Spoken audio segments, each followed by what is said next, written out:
order pizza? I saw your phone. Wasn't working.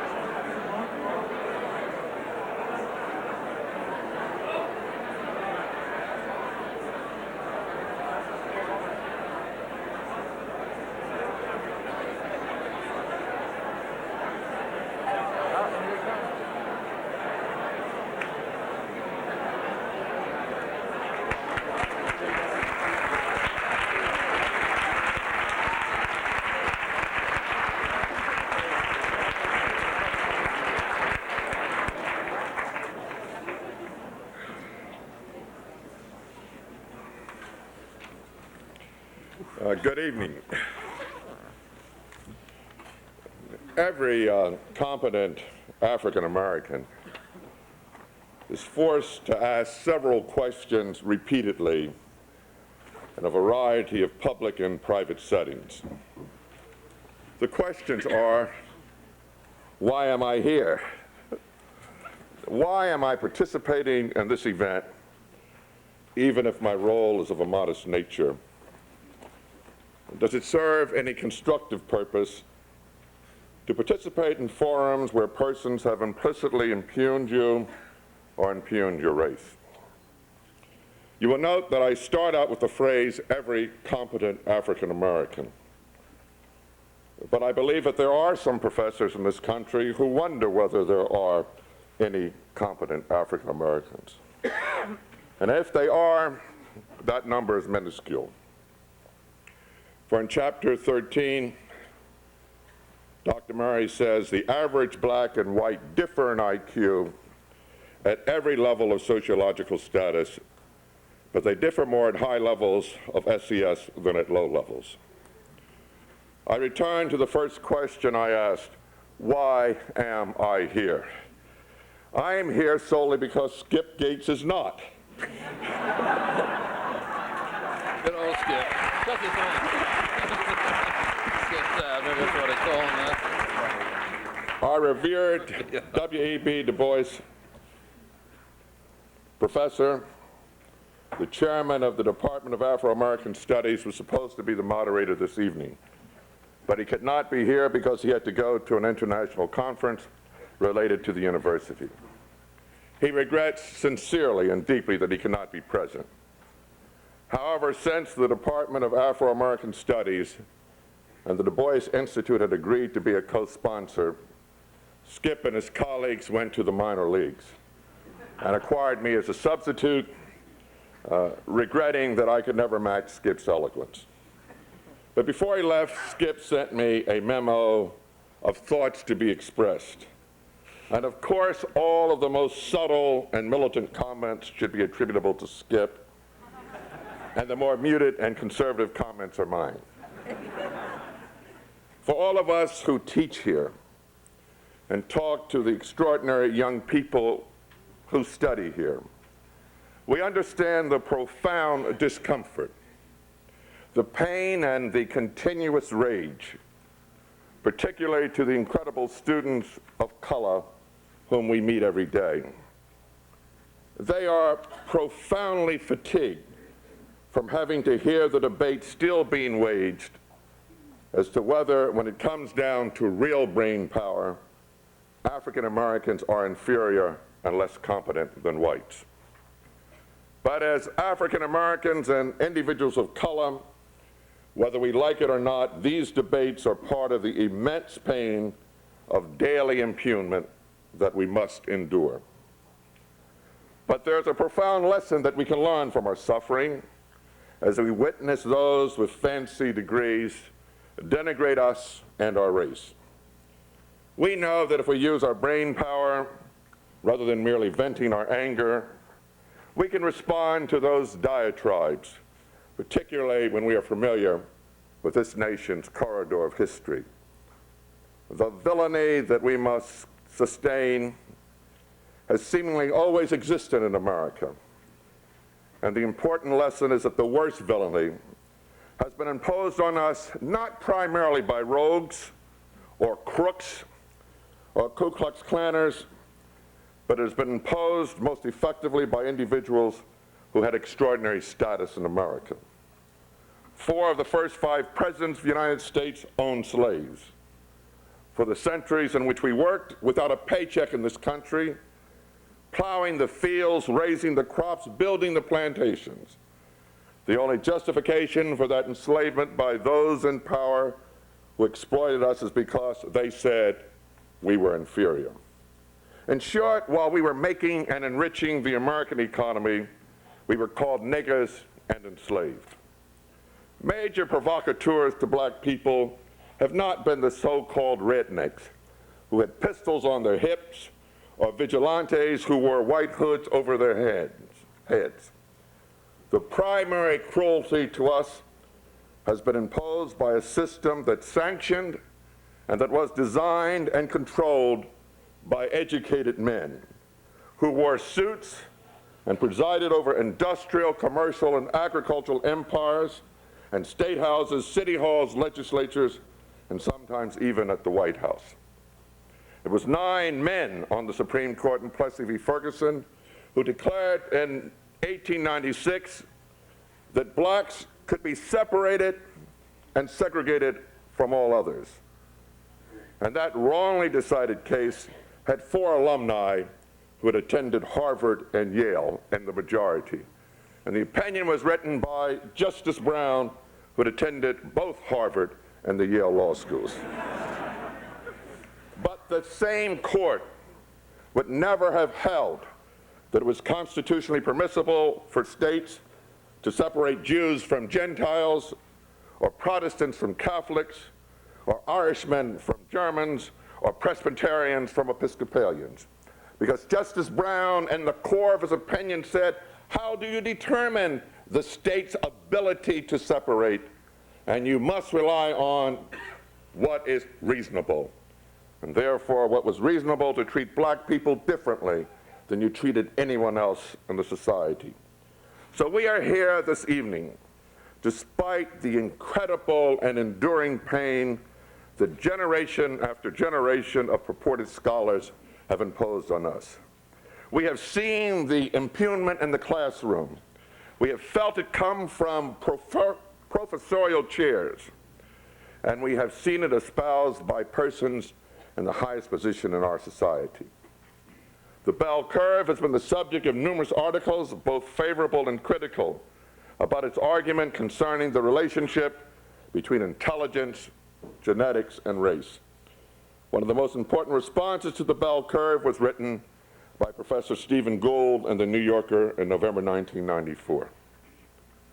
Tonight's forum is a part of a continuum to encourage dialogue on crucial and difficult issues to Americans of all race. We believe that despite the extraordinary pain since the book has been written, it is not inappropriate to continue that discussion with this forum. Professor Gates and I are strong and consistent supporters of the First Amendment and the concept of robust debate in the marketplace of ideas. The issues raised and the conclusions drawn in the bell curve are considered odious by many African Americans, by many persons of color, and by many whites. Yet the Du Bois Institute, the Department of Afro-American Studies, nevertheless thought it was important to have the debate continued at Harvard. The truth of the matter is that a great university is not free to seek only the opinions that it likes the most, nor is it always free to choose which difficult issues it will have to face as a respectable body of learning. Many in America had long ago thought that the question of any relationship between intelligence and race was a settled matter, a remnant of a bygone era, a time when water hoses were turned at full pressure on human beings in civil rights demonstrations, when sharecropping was considered the proper status for colored persons, and when the racist vigilante movements and second-class citizenship were the norm. But just as the world is no longer confronted with these simple means of oppression and injustice, so too arguments about race and intelligence are not framed in what is purported to be are now framed in what is purported to be sophisticated analysis and specialized discourse. It is our opinion that no better place exists under which to examine this discourse than at Harvard, a setting which has been home not only to one of the authors of this book. As many of you know, Professor Herrnstein was a member of the Faculty of Arts and Science until his recent passing. But Harvard is also a home to a long and, I dare say, proud tradition of inviting individuals with whom it and we, some of us, may often disagree. The Du Bois Institute and the Kennedy School, who together conceived tonight's forum, believe that the free exchange of ideas, however controversial, must be actively encouraged, and that the more nobler spirits of justice and equity must always remain alive and well. As you can see, both Dr. Murray and Professor Gould have accepted our invitation to participate in this program of inquiry. We hope the audience calmly does the same, namely to participate in a discussion with probing questions and responses filled with intelligence, thoughtful reflection, and a desire for the betterment of humanity. We trust that all persons here will be respectful of everyone's right to speak, and that we shall never forget that the civility that should be given to everyone does not mean an affirmation of the declarant's views. And thus I am pleased now to introduce to you Harvard's distinguished professor in government, Harvey C. Mansfield, Jr., who will introduce the speakers. Thank you.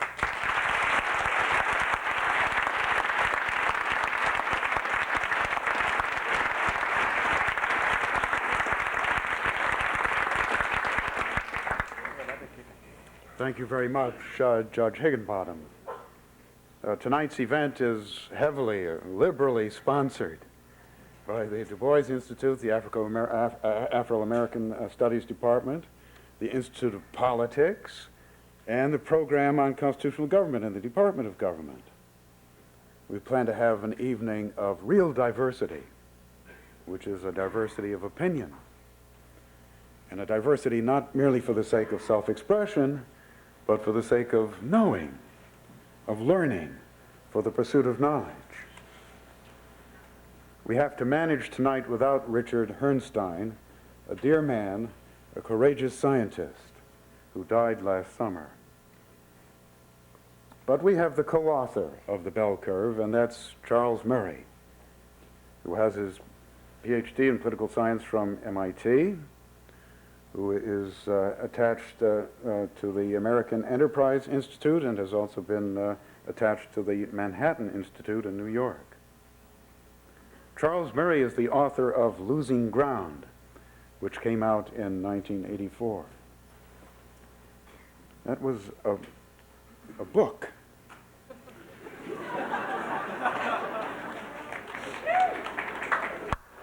The Great Society was inspired by a book, Michael Harrington's The Other America. And now the dismantling of the Great Society is inspired by a book, Charles Murray's Losing Ground. He is also the author of, more recently, of In Pursuit of Happiness and Good Government, a work of moral and political philosophy, and of course, The Bell Curve, our subject tonight, on which it is not for me to pronounce now. I think I'm safe to say it's a very important book, impossible to ignore, which introduces the discussion of a variable, IQ, that democracy does not like to hear about. Now, after Charles Murray's speech, we have a respondent, and that's Stephen Jay Gould, professor of biology, who was the author of The Mismeasure of Man in 1981, so he has a long-time acquaintance with this issue. And also, as Judge Higginbottom mentioned, he's the author of a critical review of The Bell Curve in last November, in one of November's last New Yorkers. So now I introduce to you Charles Murray.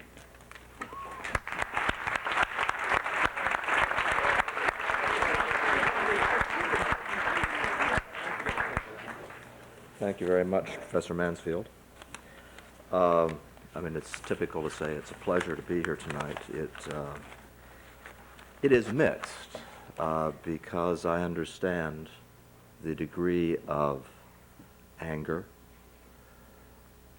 the degree of hostility that attends the bell curve. By the way, when I speak in this tone of voice, I'm not trying to do a Peter Lorre imitation. I've got a cold, and so I'm going to have to speak softly and allow the microphone to amplify it. Understanding that, there is unfortunately a temptation to respond in a kind of macho way and say, well, you know, if they want to talk about race, I'll talk about race. I would much rather talk about the bell curve, which is not about race. Before doing that, I also want to talk for a minute about Richard J. Herrnstein. A professor here for many years. Some of you in this room had the privilege of knowing him. Some of you have had the privilege of being in his classes. A very few of you have had the even greater privilege of working with him, as I did. He was a man who, in my mind, embodies what Harvard University is supposed to be all about. A brilliant scholar whose matching law, I think, will be an influence in the study of human behavior in the fields of sociology and economics, as well as psychology, well into the next century. A man who has also written on IQ and written on policy-related issues, at all times exhibiting exactly the same kind of kindness, thoughtfulness, honesty, rock-like integrity that is supposed to be, but too seldom does, is the hallmark of a scholar. Working with him for 4.5 years was the peak experience of my own professional life, and one that I do not hope to match or even emulate again. The bell curve. How many people know what a bell curve is? I presume that almost everybody in the audience does, but just to make sure, the bell curve is that thing shaped like a bell, which describes a variety of distributions of a variety of phenomena in human life. Height arranges itself more or less in a bell curve. In the case of intelligence, you have the measure of IQ, which is scored to have a mean of 100. And out of each tail of the bell curve, the tails referring to those little narrow areas out at the side, you have those represented who are either very, very high or very, very low. That's what a bell curve is. The book, The Bell Curve, I think it is fair to say, is about the two tails of that distribution. Let me just pause for a minute so that we can all concentrate.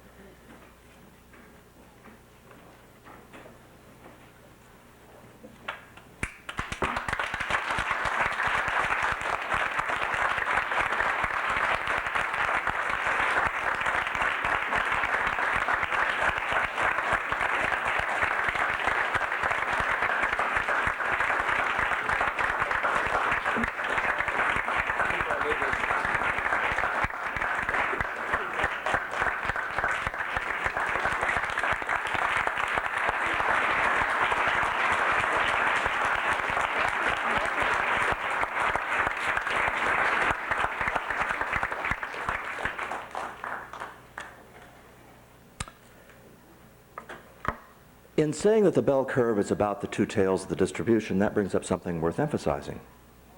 Namely, that there's not much broke that needs fixing, or anything that broke that needs fixing in the middle of that distribution. Which is to say, the vast majority of the American population, which ranges in the fat part of the curve, has all the IQ necessary to do all the important functions of life, whether that be to hold a decent job, raise a family, be a good neighbor, whatever the rest may be. There is in no sense a situation in which we go from one end of the bell curve at the bottom with people who have lots and lots of problems and go to the people at the top who are terrific and have no problems at all and are the great contributors of society with any kind of continuum in which people are rank ordered on that level. On the contrary, the reason why intelligence is important in understanding what is going on in American society resides at the extremes of the distribution. Tonight's speech has as its title, Intelligence and Class Structure in American Life. That happens to be the subtitle of the bell curve, and it's the topic. Let's start with the high end, the cognitive elite. A very strange thing happened to the United States over the course of the century, but concentrated in the decades at mid-century. I will put it in the form of a brief statement around which I'll try to present the argument. A transformation in higher education, occupations, and in the centralization of institutional power has created a cognitive elite that threatens American institutions. Let's start with the educational transformation, and let's start with Harvard University, because that happens to be not only where I am speaking tonight, it is also the place for which we have good SAT data going back to 1952. In 1952, the mean SAT verbal score of the entering freshman class was 583. Everybody in this room knows what that means. It's okay as a score. It is nothing close to the scores of almost everybody here. By 1960, only 8 years later, the mean verbal SAT score had risen to 678, almost a 100-point difference. That's virtually a full standard deviation on the SAT verbal. There had been a comparable increase in the math.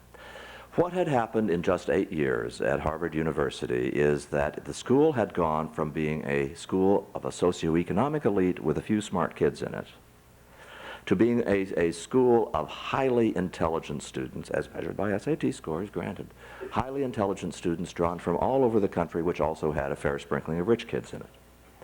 The same thing was going on throughout the university system in this country for reasons that even in retrospect are not entirely clear.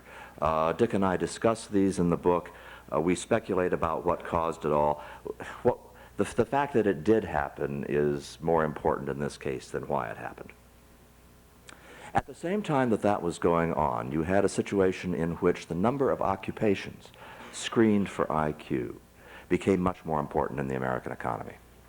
I mean, we can know as a statement of fact, without any argument, that as of 1900, the vast majority of people at the right-hand tail of the distribution of IQ were working in ordinary jobs, mixing and mingling with everybody else in society.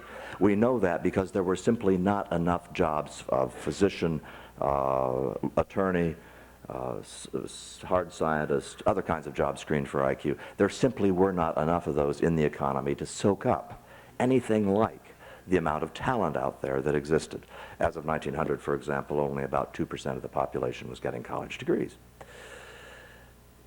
By 1950, 1960, a handful of occupations highly screened for cognitive ability was soaking up somewhere around a third of the top decile in IQ of the workforce. What it is now, we can't be sure. Dick Herrnstein and I make a number of estimations in the chapter in which we deal with this, and we come out with numbers that are so high that we say, surely stratification can't be this bad already. I mean, there are some calculations that make it look like 60 or 70% of the top decile in IQ is located within a handful of occupations screened for that. Whatever the actual figure may be, it's real high. Why is this a problem? In some senses, it is not. In some senses, this is what America is all about. You are supposed to be able to go as far as your abilities and your energy will take you. And one of the things that was represented in this revolution that I described that occurred in the 1950s, 60s, 70s was an opening up of that process. I myself am a beneficiary of it. My father's a high school graduate. He didn't go to college not because he wasn't smart enough. He didn't go to college because he didn't have the money to go to college. So in that sense, you have a positive side. There is also a downside to what has happened, one that we cannot prevent, but we can at least try to recognize. And that is, as this stratification occurs, you develop the same kind of phenomenon that happens whenever you take a group of people and they form a kind of community. And if you don't think that Harvard forms a kind of community in which you are socialized, you just haven't been paying attention.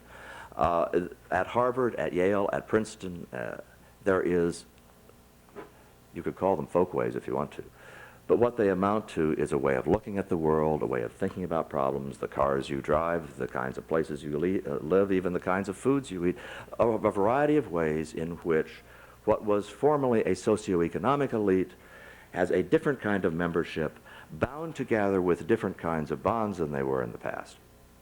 And this transcends all kinds of barriers that used to exist. So that it used to be, for example, that you had a very direct kind of antagonism between academia and business. As time has gone on, there has been much more blurring of those lines. An axis has formed of bright people, of real bright people, that runs throughout society. So that you end up with a situation in which professors at top schools put together salaries well in excess, salaries and royalties and speaking fees and so forth, well in excess of $100,000. And you also have young lawyers who get the New York Review of Books in their mailbox and keep up with the world of ideas. What worried Dick Herrnstein and me about the emerging cognitive elite is its coalescence into a class that views American society through a lens of its own. There was the remark attributed to Pauline Kael that some of you know about after Nixon's landslide victory in 1972. Nixon can't have won. Nobody I know voted for him. The same thing happens at Harvard. I mean, what was the proportion of faculty at Harvard voting for Ronald Reagan in either of his two terms? I don't have the answer. I bet it was real low. I furthermore am willing to suggest to you, and ask that you look to yourselves for an answer to see whether I'm right, that after observing that Harvard was way out of step in terms of its preferences with the preferences of the rest of the country in those two elections, I don't think very many people at Harvard sat around trying to decide why it was that Harvard was wrong. They sat around trying to figure out why the rest of the country was so benighted. The problem is not simply that the smart people rise to the top much more efficiently than they did before. The problem is that they tend to look at the world through this lens of their own. And the final element that makes this a problem is the centralization of authority in institutions, which has occurred in the last 30 or 40 years. As recently as 1960, it did not make a lot of political difference what the cognitive elite thought, because its power to impose those values on the rest of America was limited. In most of the matters that counted, whether it's the way the schools were run or keeping order in the public square, opening a business and running it, the nation remained highly decentralized. The still inchoate cognitive elite of 1960 may have had ideas about how it wanted to move the world, but like Archimedes, it lacked a place to stand. We need not become embroiled this evening in a debate about whether the centralization of authority in the United States since 1960 was right or wrong.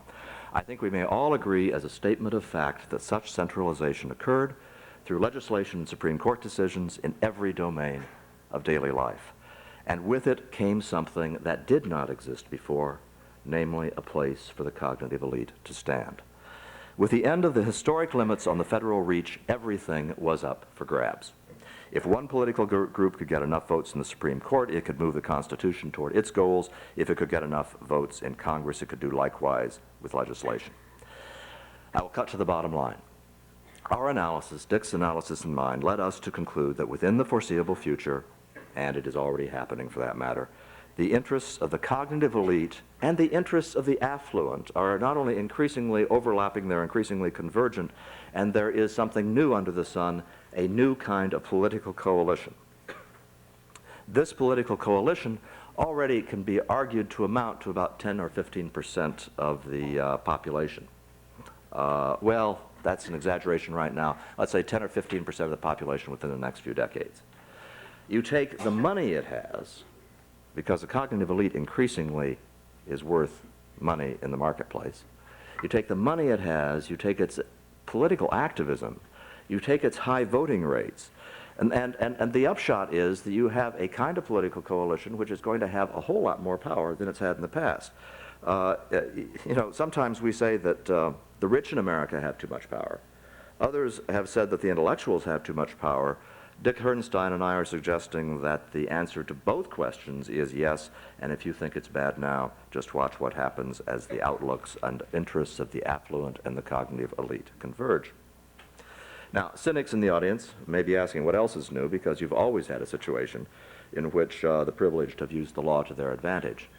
Dick Herrnstein and I are suggesting that you have another explosive element coming into this mix, and that is what is happening at the low end of the cognitive distribution, and that is the issue to which I want to turn now.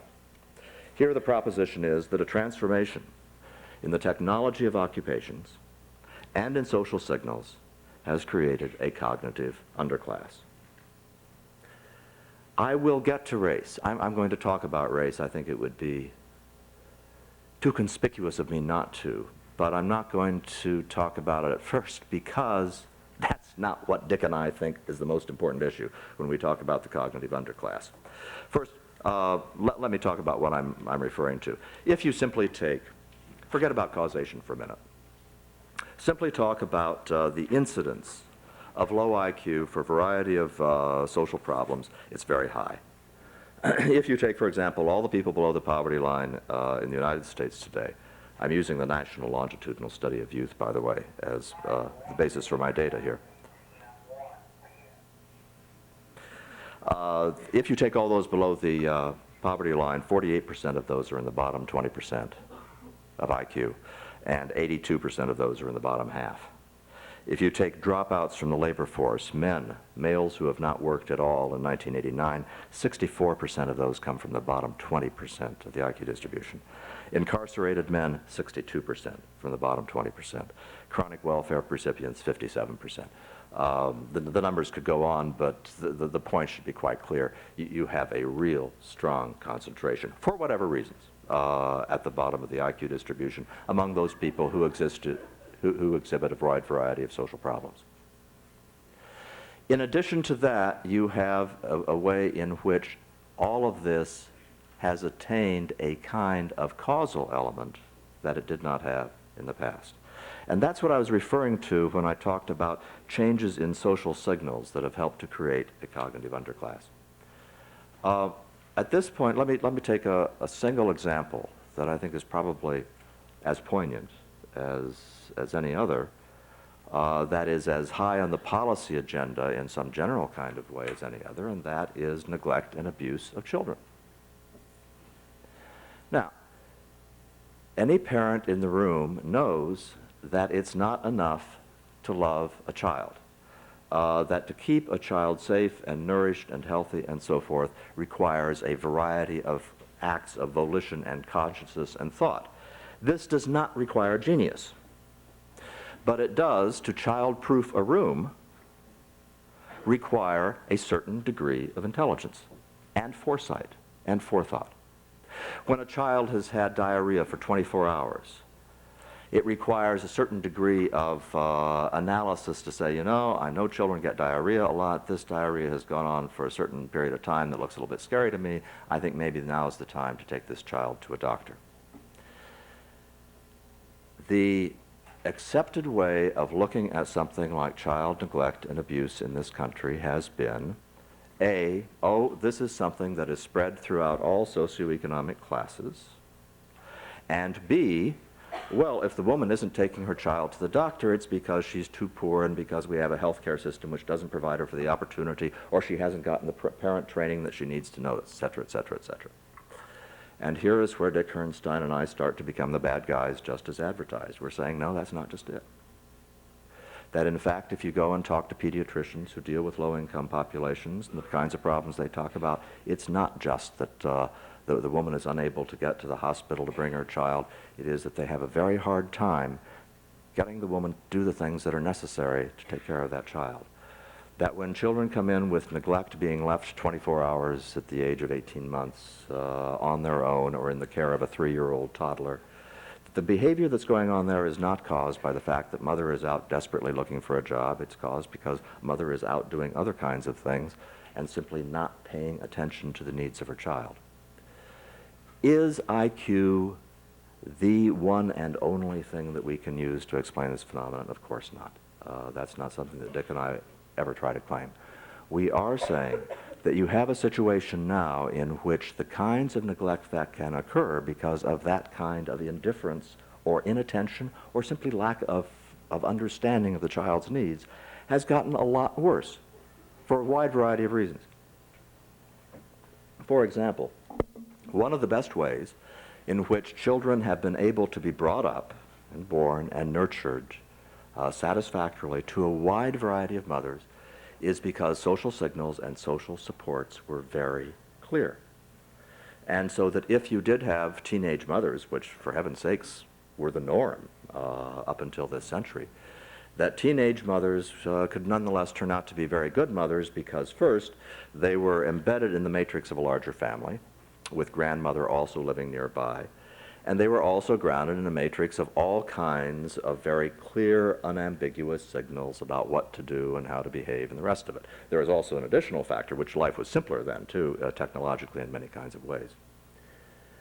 What I am suggesting is that a lot of what we have observed in social phenomena in the last couple of decades, in terms of social policy changes and so forth, may be seen in a somewhat different light than they usually are. Namely, we have made all kinds of signals much more complicated to interpret and much more difficult to interpret. Let me briefly refer, for example, to the issue of one of those topics with which I have been widely identified, births out of wedlock. Now, there is no problem in understanding why it is that young women want to have babies and young men want to sleep with young women. These are human urges that are extremely powerful and always have been. In the past, there were very simple signals about the circumstances under which you could do that. As those signals get more diffuse, as they get more complicated, or as they simply disappear altogether, we are then left with a different kind of calculus, if you want to think of it that way, as to why is it that a young single woman should not have a baby. Well, there are good reasons for that. In a very literal kind of way, to have a baby if you are young and without a man to help take care of it and without money, that having a baby is a dumb thing to do. It is a dumb thing to do despite the welfare system and the rest of it, because even though, yes, you can survive on the welfare system, the fact is that in the long run, you have locked yourself into a terrible life. That, however, takes a lot of thinking through. It's not the kind of futuristic, long perspective thinking that you are really likely to have at the top of your mind in the back seat of the car. The kind of thing that you're going to have at the top of your mind in the back seat of the car is my daddy would kill me, or my mommy would kill me. The kind of thing that you have in your mind are very simple, easily understood signals. And what I'm suggesting is that in education, in social welfare, and in crime, a great deal of what has happened is that the life has become much more difficult if you aren't very smart. Everyone, a friend of mine once said, has a moral compass. Some moral compasses are more susceptible to magnetic storms than others. And I think that's what's happened. For the cognitive elite, complexity is desirable. It is not only desirable, it is of a higher moral good. What is it, the 7 levels of moral reasoning, Kohlberg?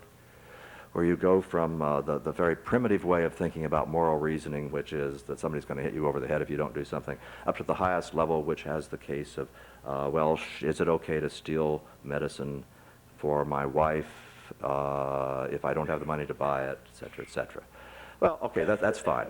That's fine for those people who like that kind of thing. The fact is that if you want to have a system in which it's real easy to make the decision not to commit certain kinds of crime, it's a lot better if you have a situation in which you have the commandment, thou shalt not steal, than the commandment, thou shalt not steal, unless there's a really good reason. The coalescence of the two things that I've been talking about, a cognitive elite, increasingly affluent, increasingly powerful, increasingly having access to the way we run the world, and an underclass which is increasingly characterized by cognitive disadvantage, come together in the following way.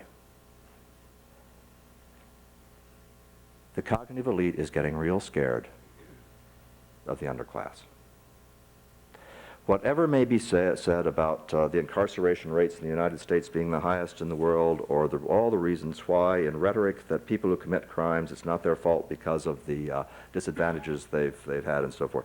The fact is that even a lot of the people who make those statements are being very careful to move to parts of town where they will be safe, and they increasingly have the money to do so. Despite the ways in which we might talk about the inner city and the way that the inner city is becoming more desperate and more chaotic, the fact is we are increasingly organizing our cities so that you can do your work, go home, without ever having to go through that part of town. The analogy that I have sometimes used is with an Indian reservation. Not a physical Indian reservation, but metaphorically, what we are doing with the underclass increasingly is putting them in reservations, whereby we may continue to spend a lot of money.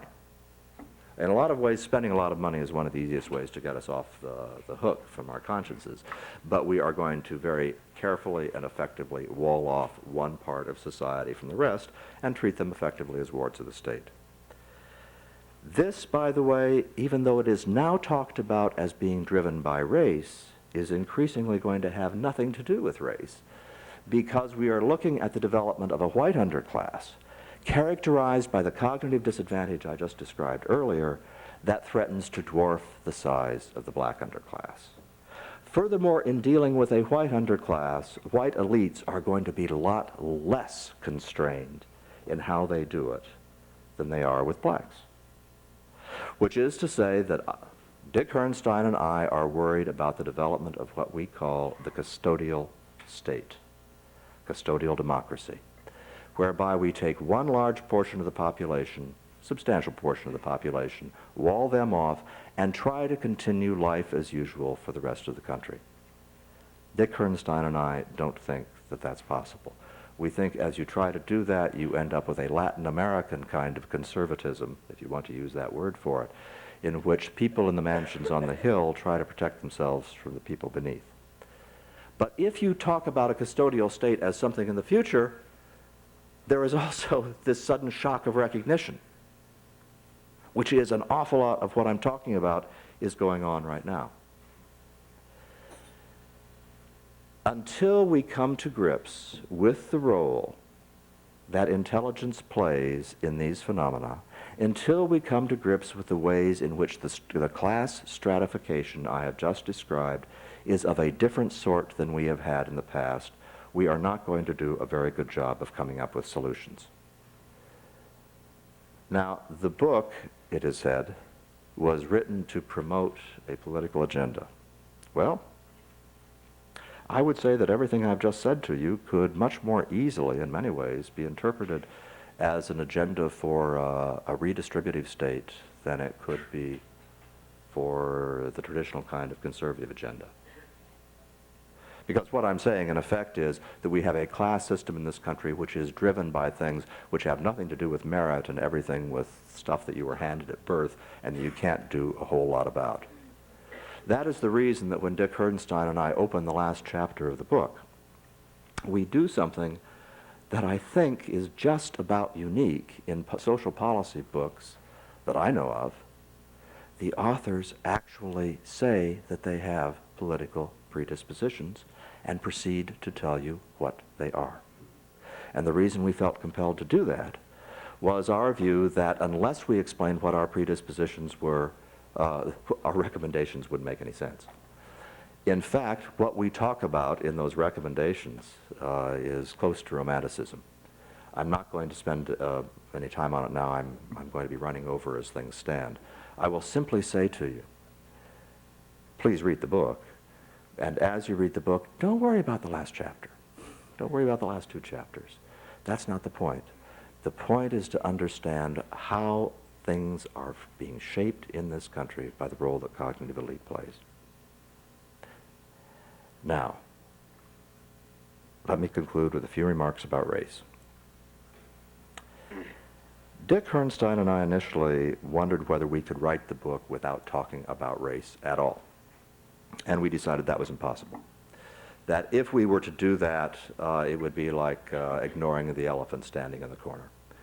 So we said, okay, we're going to put in a chapter about race, and the reason we're going to put a chapter in about race is because we want to be able to say that as you look at the relationship of cognitive ability to something like poverty, that you aren't simply looking at something confused with race. That, in fact, an IQ score of 110 for a black person means the same thing as an IQ score of 110 for a white person. So that's the way we started out. As we continued to write about that, and as we continued to talk about people as we did the book, it became increasingly apparent to us that this issue was of obsessive interest to people. And not only was it of obsessive interest, a particular aspect of the book was of obsessive interest, namely the relationship of genes and race. It was not an issue that Dick Herrnstein and I thought was very important. And we say so in the book.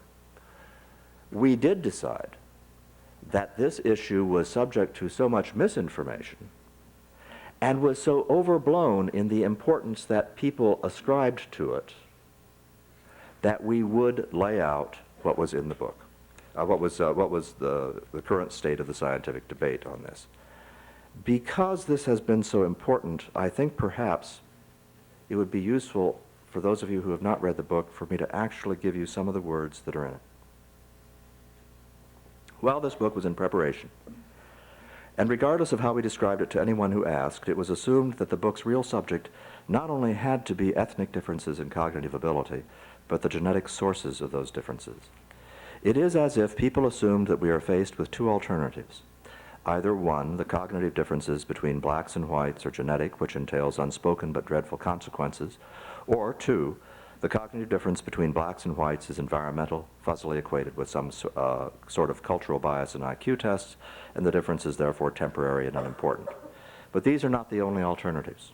They are not even alternatives at all.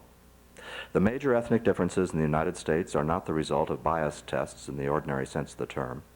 They may well include some as yet unknown genetic component, but nothing suggests they are entirely genetic. And most important, it matters little whether the genes are involved at all. And we go on to explain why we believe that to be true. The essence of that argument is very simple. To say that there is a difference in mean scores for two groups does not say, oh, one group is inferior to the other. You are talking about differences in means. You are talking about large overlap between two groups. You are talking about people across the entire range in each group. So that if you look someone in the face and see that their skin is white or yellow or black, and then try to make a guess about what their IQ is, you are in big trouble because you can't do it. The difference in test scores between blacks and whites in the United States is about within a few points of the difference that characterizes differences between siblings. Okay? This does not mean it is unimportant, but whether it is genetic or whether it is environmental is not the issue. This is something which a lot of people have an awful lot of trouble accepting, and let me explain it in a few sentences why. IQ is predictive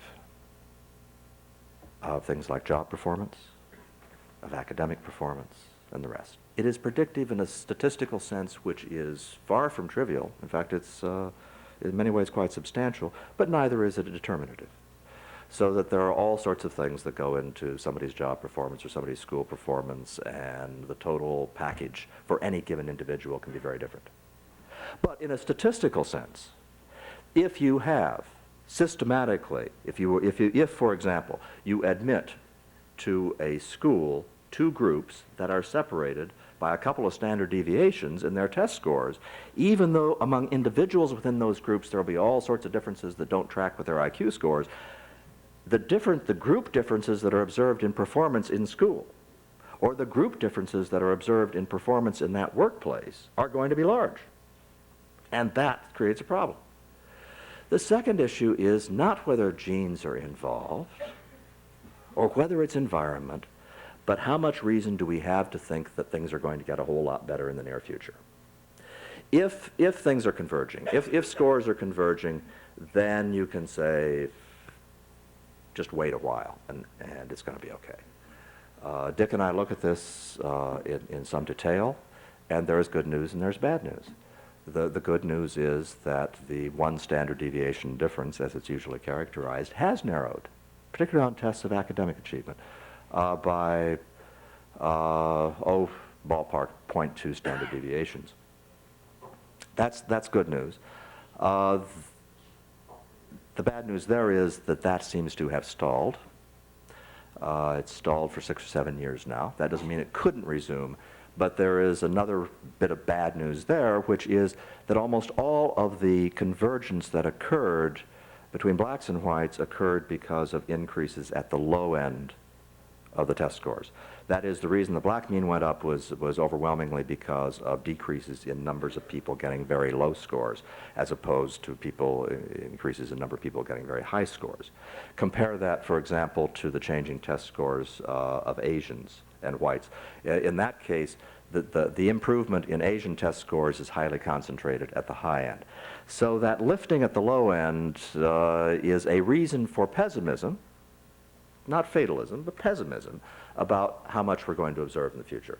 Finally, we've got a problem in terms of basic demographic patterns, fertility patterns, whereby we know from both the National Institutes of Health and their national database on births, and also we know from the census and their separate database on birth, what the relationship is between the education of women and their children. We also have a good idea what the relationship of education to IQ is, and it makes for pessimism in terms of looking to the future and hoping for convergence. If anything, you've got there what is implied as divergence in scores rather than convergence. And you add to that then the evidence from the National Longitudinal Study of Youth, which by this time has an awful lot of the children of the original participants in that study. And you look at their test scores and you look at the group differences, and it also appears that group differences are, if anything, increasing, not decreasing. So on all of those grounds, we have the following situation, basically. We have a situation in which, yes, there is a substantial difference in means between ethnic groups, large enough to be important as a group mean. It's not the end of the world. It's not the kind of thing which gives us any license to treat one group differently from another. It is something which can be problematic if we make it so. And I suggest to you that we are indeed making it so by treating people as groups instead of treating people as individuals. All of these issues are ones which I know rub nerves raw. I know all of the ways in which these issues are hurtful. I would only say, in closing, that the question becomes, if you don't talk about these things, are matters going to get better? And here what bothers me is the underground dialogue that takes place in this country about race. On the surface, everything is all exquisitely correct when we talk about race. Not very far below the surface is a very ugly dialogue indeed, carried on both by whites and by blacks. And it is getting uglier rather than not. The truth of a lot of these issues is not scary. We are making it scary. We are using policy to exaggerate differences that need not exist in our schools and in our workplaces.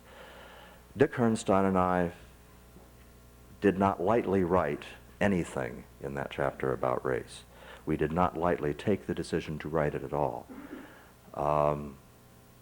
And as the last couple of months have unfolded, I myself, without Dick to talk to about these issues, have asked myself, gee, did we really have to put some of those pages in there?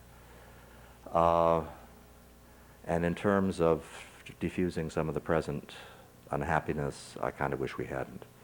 The test case for me has been, well, if I were to die tonight, would I be happy or unhappy that we had put that material in? And the answer is, yeah, we needed to put that material in. So I'm still hoping that in the long run this will turn out to be cathartic and useful. Well, I have talked about a book that may not bear much resemblance, and I've also, excuse me, Professor Gould, run over time. I've talked about a book that I imagine doesn't bear too much resemblance. Well, I know very well it doesn't bear too much resemblance to the book that has been talked about. it is not necessary either to say that Dick Herrnstein and Charles Murray were right, or that Dick Herrnstein and Charles Murray are pseudoscience racist nuts. I think, like most books, it offers up for consideration some important insights, some of which provide limited answers, but many of which provide questions that must be confronted.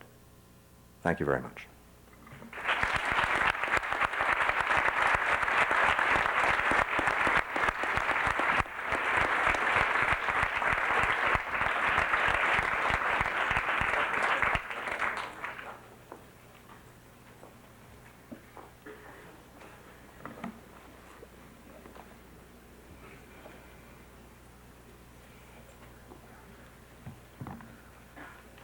That's the Bell Curve. Very long book. Reminded me of something Shakespeare said in Love's Labour Lost. He draweth out the thread of his verbosity finer than the staple of his argument. The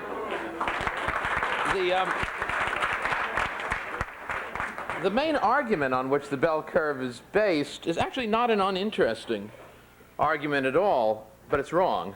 I'm fairly sure it's wrong. And that's not an uncommon situation. There's many of the most interesting arguments that we get in all sorts of fields, from religion to philosophy, are fascinating but wrong. It's an old argument that, in fact, defined what was technically called social Darwin in the 19th century, and it is based on a paradox, namely that true equality of opportunity would, in fact, stratify us worse than ever, because in the bad old days, when there wasn't equality of opportunity, if you were dominant in the upper classes, you stay there by virtue of your name and your wealth.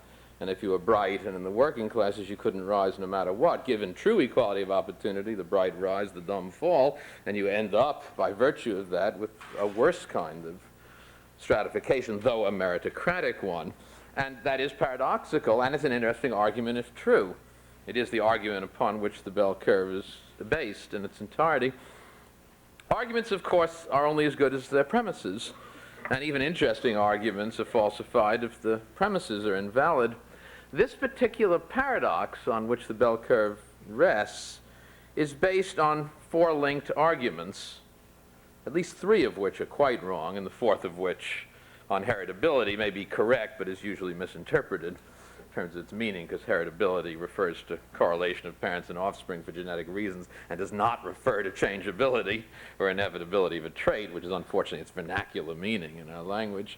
The 4 linked arguments are, first, that what we call intelligence, that vernacular word that's not going to go away, instead of being, as I and others think it is, a kind of loose word that we use for that wonderfully multifariously varied set of largely orthogonal abilities that constitute mental functioning, and I think that's really all we can make of intelligence, that instead intelligence is actually a thing.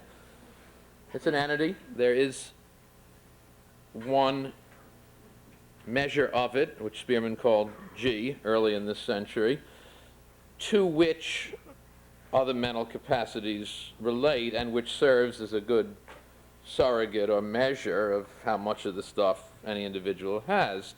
Secondly, you can quantify that. This is where the hereditarian interpretation of IQ came from, not IQ itself. I come back to that.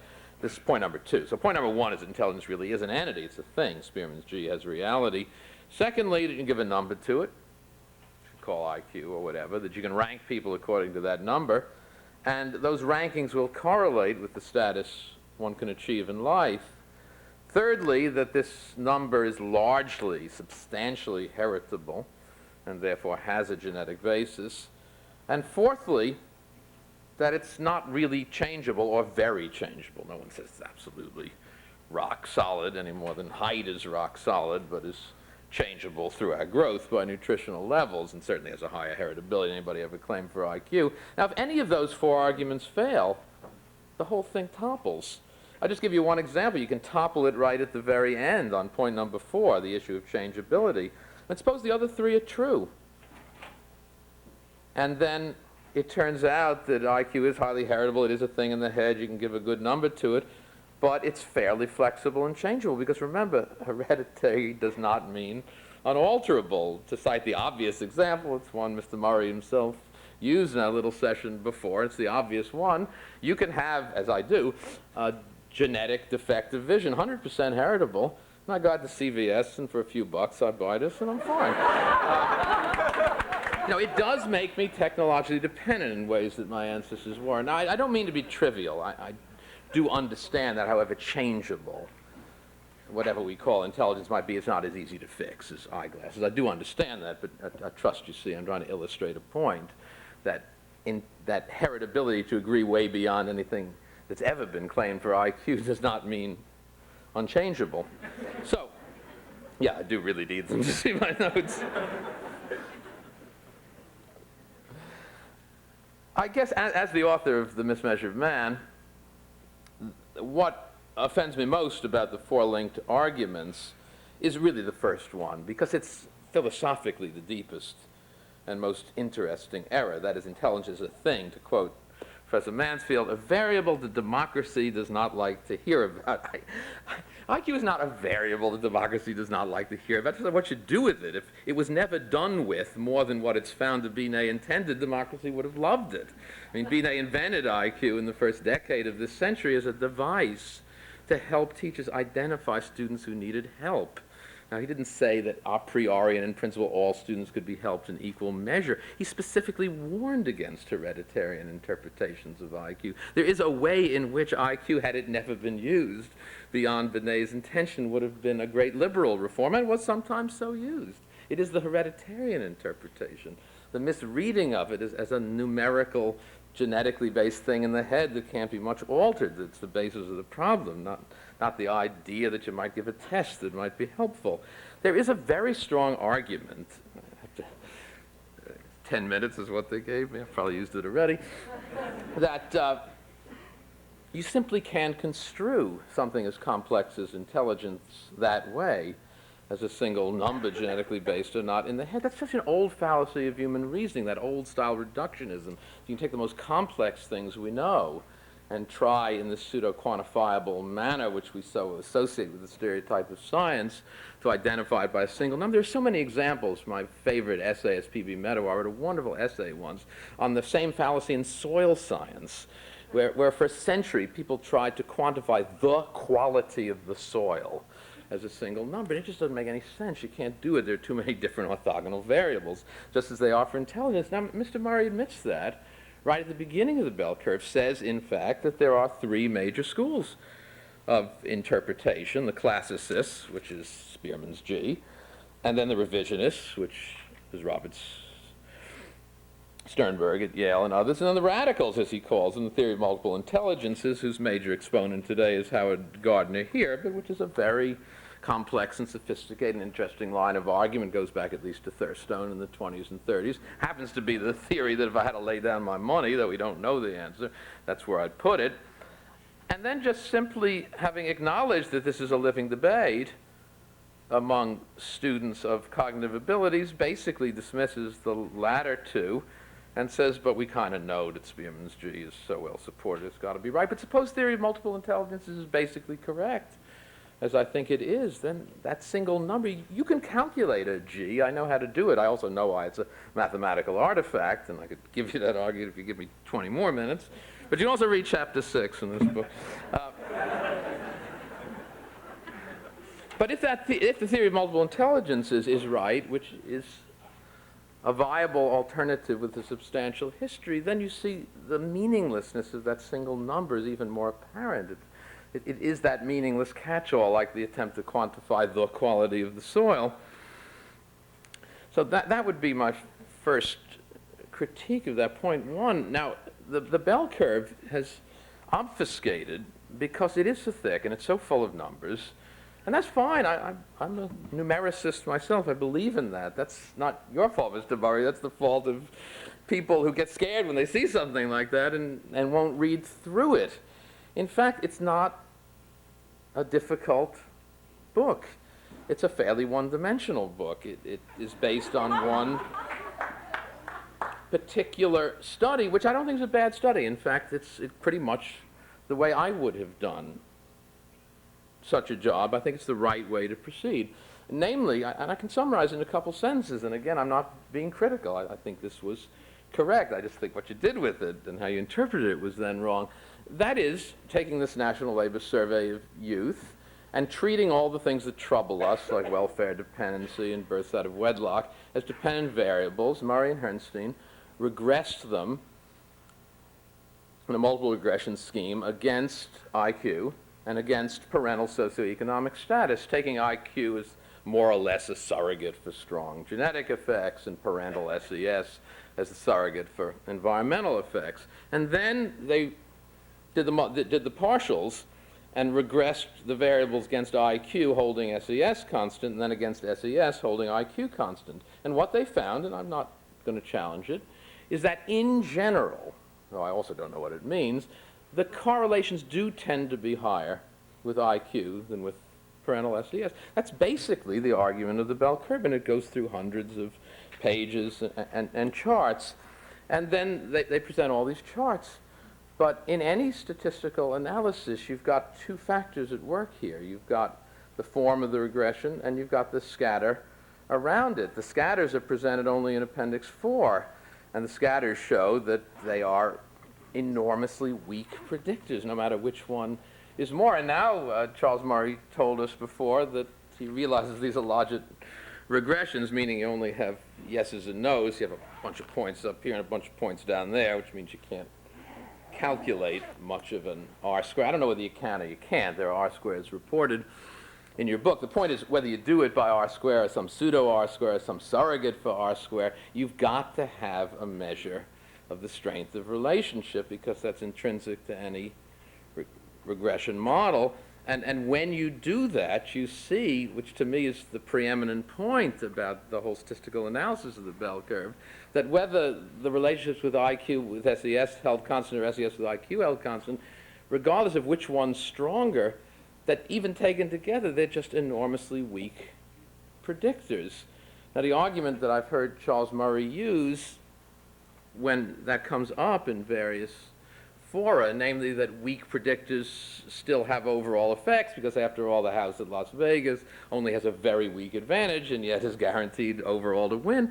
That's true, but that's irrelevant to the issue before us. Yes, there will be a small effect of the sort, he says, but that's not the issue that's before us. The issue that's before us is whether the root causes, this is where the mixture of cause and correlation, another great fallacy, is committed throughout the bell curve, whether the root causes of these troubling dependent variables are low IQ, which is basically the claim of this. And if those regressions are very weak, it's not that they don't exist, they're just not doing a lot of work for you towards the explanation of the troubling states of these variables.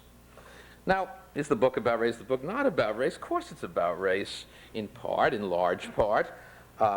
It's not just one chapter about race. It pervades the entire book. The first sentence of the preface to the bell curve says, this book is about differences in intellectual capacity among people and groups, and group differences are to a large extent. I realize there are other kinds of groups than racial groups, but that's a major one, and what these differences mean for America's future. When they wrote together an article of the New Republic, which added some material in Summers all about race, they wrote, I don't disagree with them here, the flashpoint of intelligence is a public topic, the question of genetic differences between the races.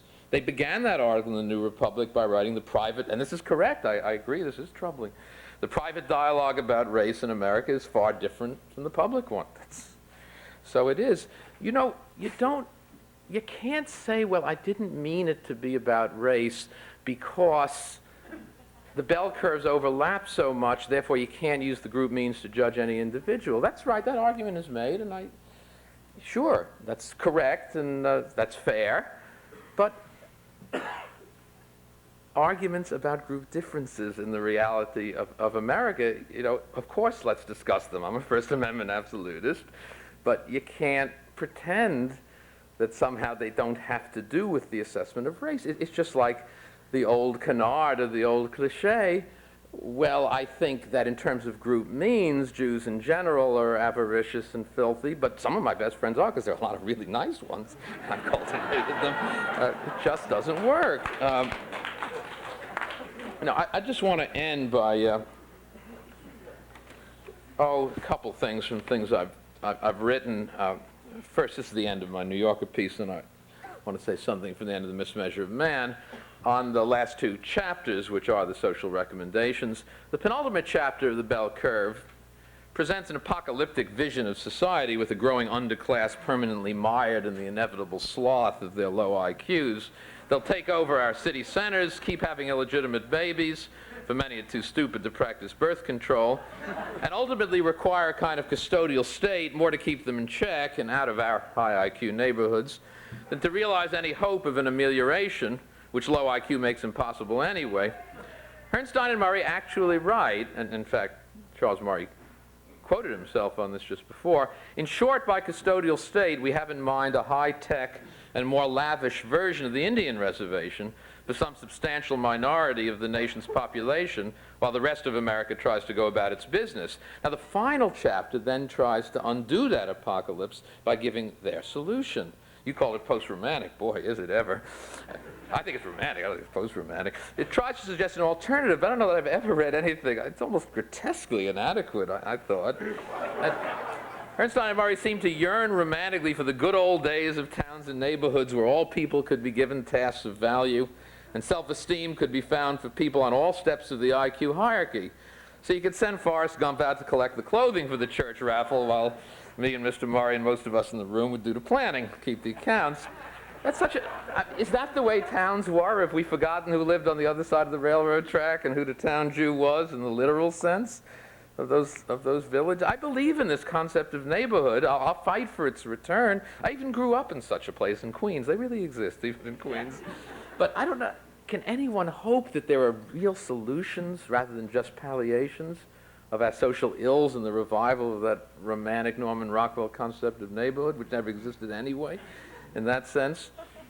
However, if Herrnstein and Murray are wrong, and IQ represents not an immutable thing in the head, grading human beings on a single scale of general capacity with large numbers of custodial incompetence at the bottom, then the model that generates their gloomy vision collapses, and the wonderful variousness of human abilities, properly nurtured, reemerges. I think we have to fight the doctrine of the bell curve, both because it's wrong, and because it will, if activated, cut off all possibility of proper nurturance for everyone's intelligence. I think it's so strange that we'd let a single and false number, that is this hereditarian reading of IQ, divide us when evolution, my subject, finally get to it, has united all people in the recency of our common ancestry, thus undergirding with a shared humanity that infinite variety which custom can never stale. That's why our nation's motto, e pluribus unum, one for many, is so astonishingly right. Just something from The Mismeasure of Man. This kind of expresses the way I felt about, see, the real tragedy of any form of biological determinism, if we don't know what's true or false, is if you treat it as true, you're not led to do the interventions. If you don't do the interventions, there's no hope. Yes, intervention may be depressing and it doesn't always work. And if we absolutely know that it can't, then of course you don't beat your head against walls. But if you don't know, and you have doctrine that leads you not to do it, then that's a special kind of tragedy. That's what I try to write about in this last point I want to make. We pass through this world but once. Few tragedies can be more extensive than the stunting of life. Few injustices deeper than the denial of an opportunity to strive, or even to hope, by a limit imposed from without, but falsely identified as lying within. It's the real trouble. I want to end with George Eliot, who well appreciated the special tragedy that biological labeling imposed upon members of disadvantaged groups. Now, she expressed it for people like herself. This is the preface to Middlemarch. Women of extraordinary talent. That is, if I were to criticize her statements, she doesn't include women who don't show overtly that talent. I would apply it more widely, not only to those whose dreams are overtly flouted by social circumstance, but also to those who never realize that they might be able to dream. But I certainly can't match her prose. This is George Eliot in the Prelude to Middlemarch. Some have felt that these blundering lives are due to the inconvenient indefiniteness with which the supreme power has fashioned the natures of women. If there were one level of feminine incompetence, as strict as the ability to count 3 and no more, the social lot of women might be treated with scientific certitude. But the limits of variation are really much wider. than anyone would imagine from the sameness of woman's coiffure and the favorite love stories in prose and verse. Here and there a cygnet is reared uneasily among the ducklings in the brown pond, and never finds the living stream in fellowship with its own oary-footed kind. Here and there is born a Saint Teresa, foundress of nothing, whose loving heartbeats and sobs after an unattained goodness tremble off and are dispersed among hindrances instead of centering in some long, recognizable deed. Hey, that wasn't far off 10 minutes.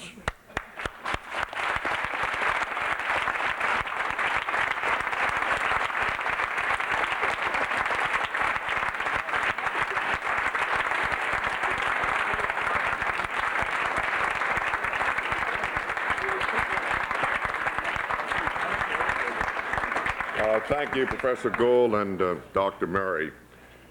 I would ask this extraordinary audience a couple things. Ask a question rather than giving a speech, and if you could confine your brilliant question or statement to 2 minutes, it would be helpful to all of us. The second is, I will just do this very mechanically. I will go to the microphones counterclockwise. You'll be the first. Where's the other mic? You'll be second. Up there, third, and fourth. If you want to give your name and the school which you belong to, if you're a student, that's appropriate, but it's your choice. Mr. Murray, my name is Jean Martin. I'm a first-year public policy student here at the Kennedy School. I'm also co-chair of the Health, Education, Labor, and Poverty Professional Interest Council and a participant on a study group that has been devoted to studying the bell curve. Having read the book, we recognize that you make repeated use of the correlation coefficient of 0.4 to suggest a 40% correlation between parental IQ and child IQ, the genetic component, and between IQ and wages, the success in the workplace argument. However, we know that in social science research, R squared is more commonly used to explain statistical relationships. In this case, R squared is 0.16, which suggests that parent IQ explains only 16% of variance in child IQ, and IQ explains only 16% of variance in wage. 16% is a weak basis upon which to make generalizations about IQ and its implications. Can you respond to this? I know Professor Gould has already touched on it. Sure. First, let's talk about the job productivity IQ relationship of 0.4, which is, as the book explains, sort of a middle figure, and it's lower for low-skill occupations, and it gets higher for higher-skill occupations. And since you've studied the book, you're also aware of a peculiar thing, which is that you're quite right about the variance squared, the variance explained being the square of that figure. But if you're talking about consequences, a test which has a correlation of 0.4 with job productivity captures 40% of all the value, the economic value that would be captured by a perfect test. The reasons for this were first described in 1940s. I wonder if Steve Kellman is in the audience. I wrote Steve Kellman. I got in a discussion with Steve Kellman a couple of years ago at the Kennedy School about, well, why is it that a test that has a correlation of 0.4 captures 40% of the value instead of only 16%? And I wrote him a letter going through the entire mathematical motivation. It was 3 years ago, and I've completely forgotten it. It is, and there are the references in the book, a statement of fact. So in that case, you have an instance in which job productivity and IQ, with a relationship of 0.4 on the average, has a very large economic consequence.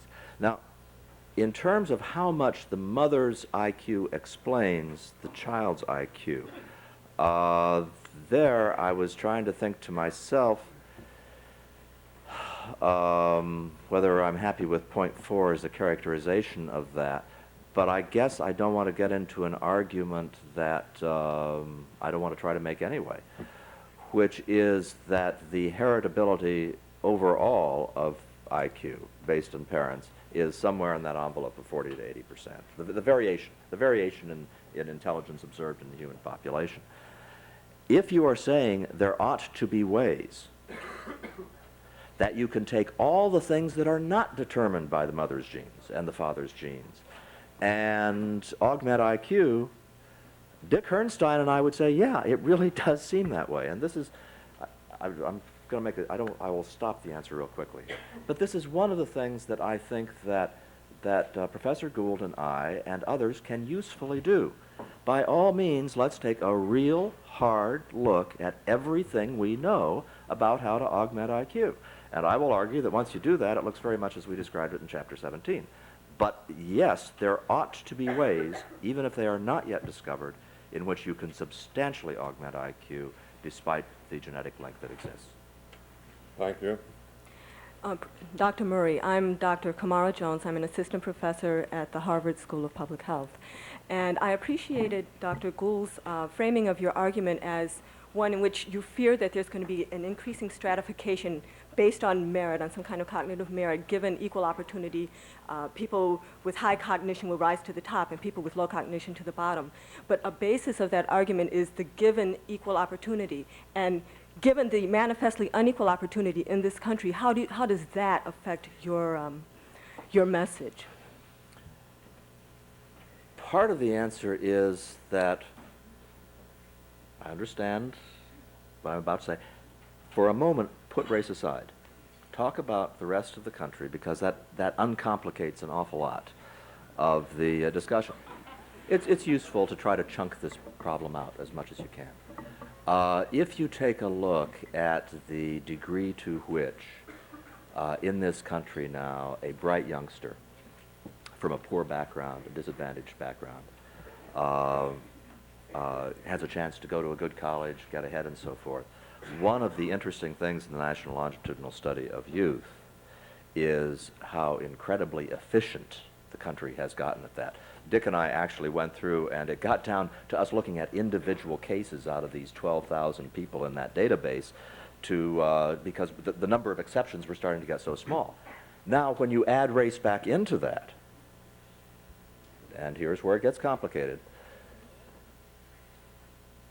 the same story applies regarding IQ, except more powerfully, which is to say that whereas the chances for a bright youngster who is white going to college, being above the poverty line, et cetera, are very, very good, chances if you're black are even higher.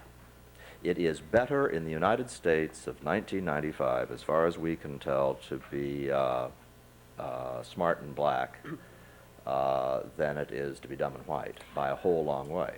As far as that's concerned, it's better in terms of these outcomes. And I'm talking in these terms about the National Longitudinal Study of Youth and finding out what happened to black youngsters.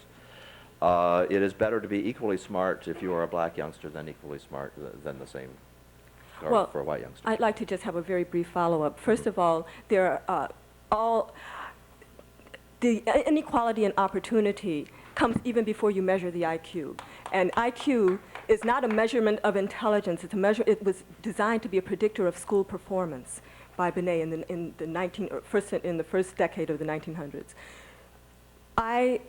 There are many, many smart people who never even get to the point of being tested to have a high IQ. I'm saying that the inequality of opportunity is manifest in the distribution of IQ scores that, No, I take your point. I take your point, and in fact, I agree with the statement that, look, how much difference would it make if you took, for example, black youngsters and they had the right prenatal care, they had the right environment as they were growing up for the stimulation of IQ? How much difference would that make? And yeah, I will say to you that presumably would make a lot of difference.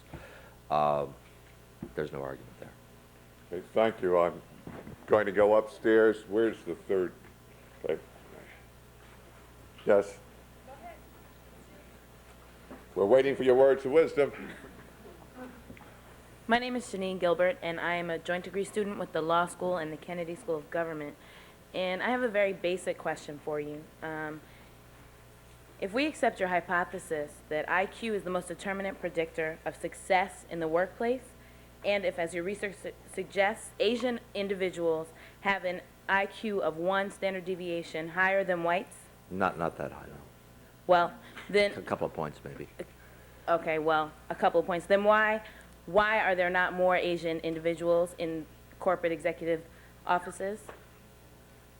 Well, you've got a whole bunch of answers to that, which is that in other cultures, that's what they do. And you've got, you go over to Hong Kong, you go to Singapore, you go to Thailand, and increasingly China and so forth. There's no problem with affluence and success and wealth. And in the United States, I can't cite you chapter and verse in the United States, but here comes a fascinating aspect of differences in the profiles of test scores between Asians and whites. Namely, that there has been, regardless of what one thinks of the overall mean differences, there has been always a large imbalance in terms of visual spatial skills, elevated for Asian populations and not for white, in comparison to white. All of this. In all of these topics, as soon as I start to talk about technical aspects, I get nervous because I screwed up once in a TV show and found myself splattered all over the New Republic for being. Anyway, there is an elevated visual spatial IQ, which means that it is not surprising when you have Asians applying to graduate schools in this country that you end up with an awful lot of Asians in the hard sciences. And comparatively few in such things as law and so forth. There are lots of fascinating issues, in other words, there to explain occupational differences in patterns that are reflected in a lot of the subtest patterns in IQ scores. Yes? Dr. Murray, I'm most interested, my name is David Kane, and I'm a graduate student at the Kennedy School and a tutor over in Eliot House. And I'm most interested in kind of the intellectual reaction to your book, and specifically in the dispute between you and Professor Gould. As I understand it, in the book, you specifically say that you're agnostic as to whether or not the mean difference in IQ scores has any genetic component. Then Professor Gould, in his New Yorker Review article, asserts that the book does say that there is a genetic component. And then you in a Wall Street Journal article essentially say that Professor Gould is maybe not quite lying, but not being fully factual. And then Professor Gould, in a speech at the Brookings Institution, which I happened to catch on C-SPAN, kind of repeated the same thing and was making specific claims about the book that I wasn't unable to find anywhere. And I was wondering if you think that Professor Gould is being fully honest in that dispute in the New Yorker article or here today. Of the many things that Professor Gould said in the review, which caused me great anguish. It was meant to, of course.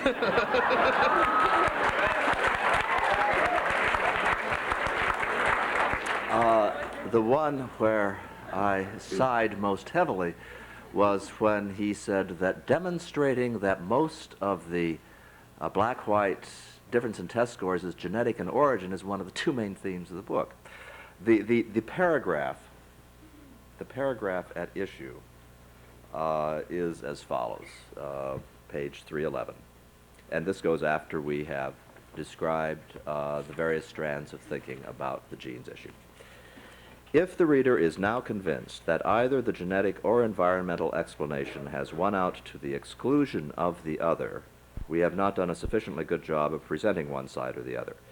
It seems highly likely to us that both genes and the environment have something to do with racial differences. What might the mix be? We are resolutely agnostic on that issue as far as we can determine the evidence does not yet justify an estimate. We then, after having made that paragraph, then go into 4 or 5 pages of saying, and the answer doesn't really make any difference. So, Professor Gould, yes, I find it hard to think of an innocent explanation for why you characterize one of the two main purposes of the book being to demonstrate that most of the black-white difference in intelligence is based on genes. Well, it's dueling books. I got my copy, except mine doesn't have the dust jacket. Easy to read that way. To me, half the book is about race, parts 3 and part 4 primarily. Part 1 is what I call interesting but wrong argument, the paradox. Part 2 is all the data on those partial correlation analyses, which is not race-based. Part 3, the national context. Chapter 13, ethnic differences in cognitive ability. Chapter 14, ethnic inequalities in relation to IQ. And Part 4, living together. These are fundamentally imputed. That is the. Wait a minute. No. So let me finish. Held myself in check. And also, you got a lot longer to talk than I did, which is fair, because it's your night. But with respect to the paragraph read, understand two things. First of all, anyone who's good in the art of rhetoric, and I use that in the Aristotelian sense, rhetoric is good. I don't mean in the derogatory, obfuscatory, pejorative sense of the term rhetoric, knows perfectly well that you always, I call them CYA, or cover your ass paragraphs. Everybody puts them into books. I do too. We all do. You have your point of view, and then there's the but on the other hand footnote. The paragraph that Mr. Murray read to you doesn't say that. It professes agnosticism with respect to the genetic environmental mix. Of course we don't know that. I'm not saying, and no one ever has, that anyone would be foolish enough to say it is all genetic. In fact, what I most profoundly would argue from the deepest point of evolutionary theory is that the nature-nurture dichotomy represents the deepest kind of fallacy in thinking that you can imagine. Of course there are mixtures of the two, but you can't make the division to 50 of one, 50 of the other, or whatever it is. Of course there are genetic components and environmental components. You don't get out of saying, of a claim of the books about the genetic contributions by saying you also admit the role of environment. Everybody admits the role of environment. With respect to the claim that it doesn't matter, Mr. Murray's argument that it doesn't matter is of a particular form, which to some extent I respect. I'll repeat it because I said it before. Namely, that it doesn't matter with respect to the judgment of individuals because the curves are so overlapping, and therefore, though the black mean is a full standard deviation below the white mean, and although that's largely genetic, there are still so many individual blacks at the high end that you can't, therefore, looking at a black face, say, I know where you as an individual are because of your group mean. That's correct. And yes, in that sense, it doesn't matter. But is anyone so naive as to think that the political realities of America today is such that that's the only question that matters? How do I judge the individual before me? We do judge individuals because we have prejudices by our notions about the group. That's why I raised my issue about some of my best friends are Jews argument that exists from a, fortunately there isn't that much prejudice against my group anymore, but that was the argument we faced in past generations. You're mean, it's like this, you're a nice guy. It's only in that sense that it doesn't matter, and that's not all or even much of where it's at. Thank you. Yes. I think that we're going to close at 10, but we'll go on as long as we have energy to then. Yes. Thank you. My name is Philip Spoler. I'm a first-year public policy student here at the Kennedy School. And regarding your lack of interest in genes and environment, refer to page 286, chapter 13, bottom of the page of the bell curve, in which you argue that socioeconomic status is a result rather than a cause of cognitive ability, since people of high and low cognitive ability move to correspondingly high and low places in the socioeconomic continuum. Keep your voice up, please. Sorry. This would supposedly discount the contribution of socioeconomic status from the IQ scores. Yet you also, on the same page, give an example of 14 to 22-year-old youths from the NLSY study, which shows, and I quote, the difference between whites and blacks shrinks from 1.21 standard deviations to 0.76 standard deviations when socioeconomic status is included in the equation. Now, these people in the study are too young to make any changes to their socioeconomic status at 14 to 22 years old. So shouldn't socioeconomic status, in fact, account for this large change in how we see the difference between whites and blacks? Well, the passage you are talking about treats socioeconomic status as being exclusively an environmental influence. We say, okay, we're going to do this calculation. It's background. It's not the status of the 14 to 22-year-olds. It is the background in which they grew up. Okay, that's what we're analyzing. And we say, okay, it cuts it by a third when you do it that way. We say it's an interesting theoretical issue as to what's really going on here. because presumably socioeconomic status of the parents is to some degree determined by their own IQ. We have a messy measure in that term, as one inherently does with any measure of socioeconomic status, but we go ahead and say, let's ignore, for purposes of the calculation, the fact that IQ probably has some determinative effect on the socioeconomic background represented by the parents. So, in other words, we made the case ignoring a factor that would have tended to not reduce the difference as much as it did. But So I'm not it's quite not sure why you're IQ upset. on socioeconomic status, it's socioeconomic status on IQ coming from the parent. That's the concern. No, we're talking about kids and their socioeconomic status of their parents. That was the nature of the regression. Yes. Mr. Murray, my name is Jason Williamson. I'm a freshman here at the college. I have a couple of just basic questions. Given the nature of your argument, and I guess arguments in general, it would seem to follow that one would feel the need to refute or at least address opposing arguments, which you don't seem to do much of in your book. With that in mind, I'm curious as to why you chose not to address the differences among blacks living in the differences in performance among the blacks living in the United States and those living in the Caribbean and those living in Africa, for example. And secondly, why you chose to not give an explanation or at least to address the claims of people such as Professor Leonard Jeffries and Dr. Ada Hilliard, who claim that melanin makes blacks or gives blacks superior mental or physical abilities. We were restricting our analysis of these issues to, okay, what explains the black-white difference? Now, the melanin, let me be candid with you. I do not find the arguments about melanin to be scientifically very persuasive. Having said that, however, that's not the reason they weren't in the book. The reason they weren't in the book is because we are talking about, in this case, this measure known as IQ and the various ways of measuring it. And we are saying, okay, what are the different kinds of explanations for why the difference exists?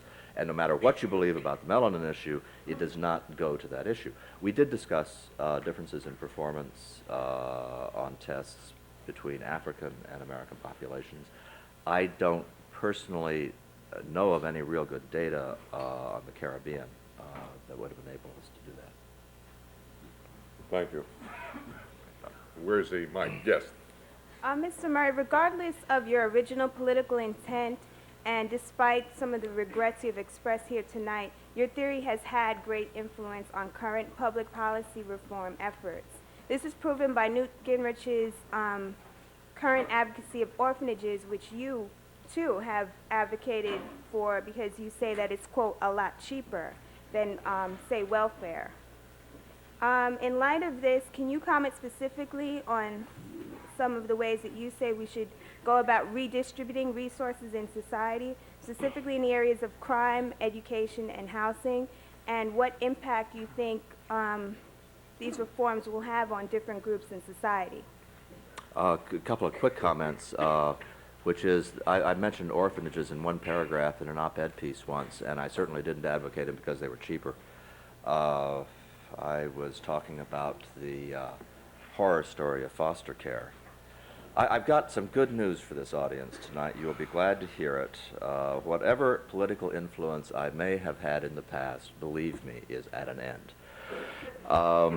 This book guaranteed that, and Dick Herrnstein and I knew that when we started out. In fact, I was talking to a political friend of mine yesterday, and I was unhappy about the prospect of Bob Dole getting the Republican nomination. And my friend said, I know what you can do. Come out for him. And I am radioactive regarding all things political at this point.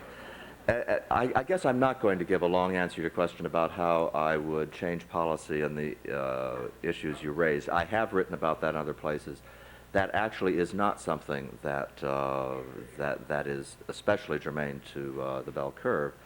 And my general view is quite well known, which is get rid of it, get rid of the welfare state, and return to a much more decentralized system in all sorts of ways, whether it involves education or social welfare, or for that matter, criminal justice. Yes. Hello, my name is Tony Slard. I'm a second-year student here at the Kennedy School. This is for Charles Murray. I've always been curious, and I thought maybe you might be the right person to explain. Why is it that in the U.S., in our society, the disproportionately vast majority of psychopaths and serial killers are white and male? I haven't the foggiest.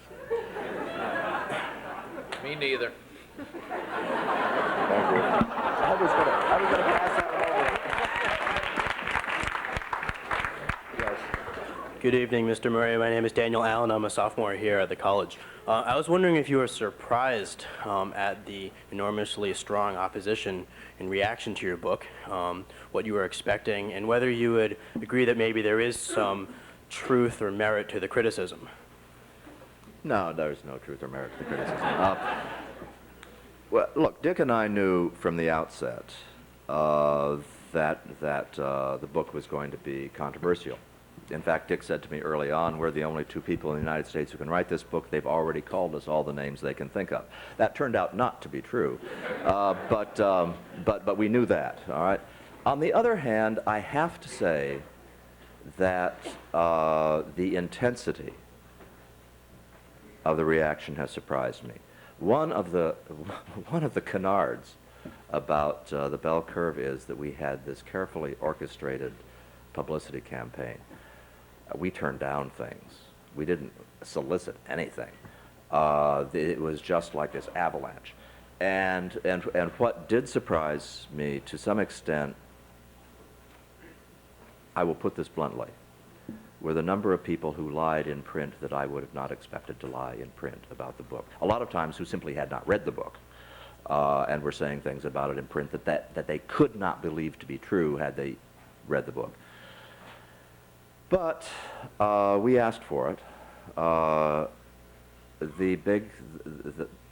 big imponderable, of course, is if only Dick Herrnstein had lived. And I say that for a couple of reasons. One is it would just make life so much nicer for me if I could call Dick up on the phone. Yes. And Oh, I'm sorry. just one other thought. Please. No. I think it would also be harder for a lot of the charges of pseudoscience to be flung around if they had to confront Richard Herrnstein as an author of this book. You know, I'm a right-wing political ideologue, so I'm an easy target that way. Had Dick been alive, I think that the reaction might have been somewhat different, but we knew what we were getting into. Yes. I am more than lightly disturbed by what I think are implications of not your writing the book, but some of your interpretations of your findings. As a teacher, an educator, I've learned unscientifically to care very little about IQ and a lot about PQ, to care about access to the underclass, which is a word which is quite current, to public libraries and public spaces of recreation and music lessons and all the things that make for good human beings who are kind and courteous and care about other people regardless of their IQ.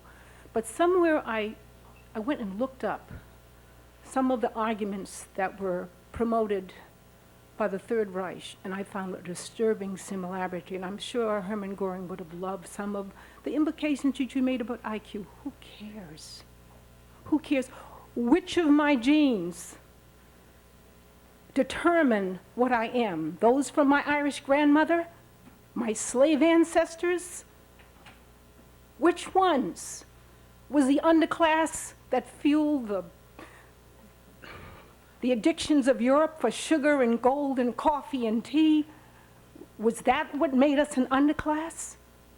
Or was it access to public education and the GI Bill that changed the face of America? There are public implications to the conclusions that you make in that book. And that's what disturbs most of us. To say nothing of welfare that focuses mostly on females and children in your analysis instead of the other half of the equation, the welfare for the wealthy, and perhaps the arms industry and those who benefit from another kind of welfare which is unseen but there. There's a short poem that runs through my head. And it's about final solutions, and it says, Simoon, sand wind of madness, the sparks of the fires of the Sephardim blowing out over nowhere. The precedents to final solutions. You have to be very careful, very carefully taught to build up a construct of a number or an analysis of how people are what they are on the basis of their birth rather than their life. Ma'am, let me suggest to you that you need not agree.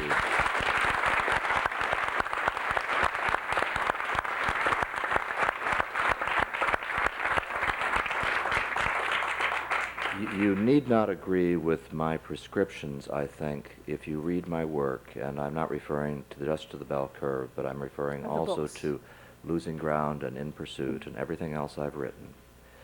I think you need not agree with my solutions to come away from a reading of what I write that I am deeply concerned about the very people that you are concerned about.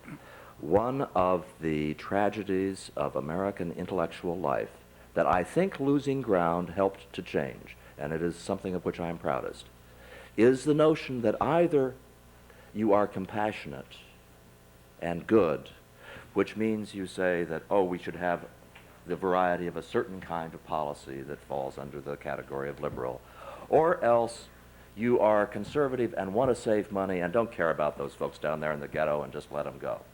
And one of the things that I think it is most important to understand if we are going to make progress in this country is that you can feel deeply about these problems and come up with solutions radically different from the ones that have been the liberal status quo. Then I would say that the issue of language, the ghetto was not down there, it's up there. Professor Gould, if you wanted to say something, you will be the next to the last, and then you will be last. I think it's better we have more time for the audience, and I can't match the eloquence of the last speaker anyway. Okay. You are the last. Hi, my name's Janet Wilson. I'm a reporter for the Detroit Free Press in Detroit, Michigan, who is a Nieman Fellow here at Harvard this year. I think I understood the words that you said, but I don't understand the reasoning behind them. You said that a smart young black person in this country has a much better chance and does much better than a smart young white person, and having covered just many, many, many smart young black kids in the city of Detroit and many smart young white kids in the segregated suburbs to the north, I don't understand what you're saying there. Maybe I don't understand the math, but I just don't think that that's true, there or anywhere in this country. As you remember, we had an exchange regarding that where then I was pointing out what would have been the IQ of the kids in the NLSY had there been different antecedents, and it might have been different. So to that extent, I take your point. But what I was saying quite specifically there was that if you took the kids who were 14 years old, 16 years old, 17 years old, and you take, for example, a black youngster from a poor family who had an IQ of 110, and you take a white youngster from a poor family with an IQ of 110, and take a look at the outcomes later in life for those youngsters, whether they be measured in education or income, black youngsters in that did better. Well, ladies and gentlemen, thank you very much. I want to thank Professor Mansfield for the important role he played here.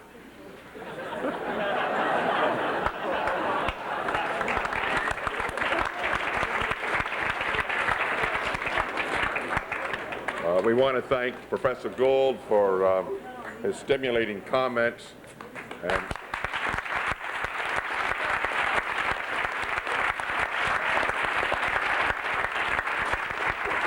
and we want to thank Professor Murray for his tenacity.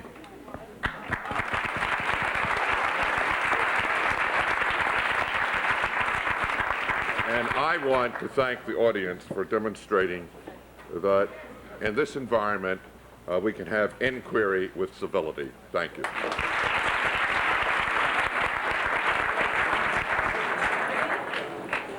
Okay. All right.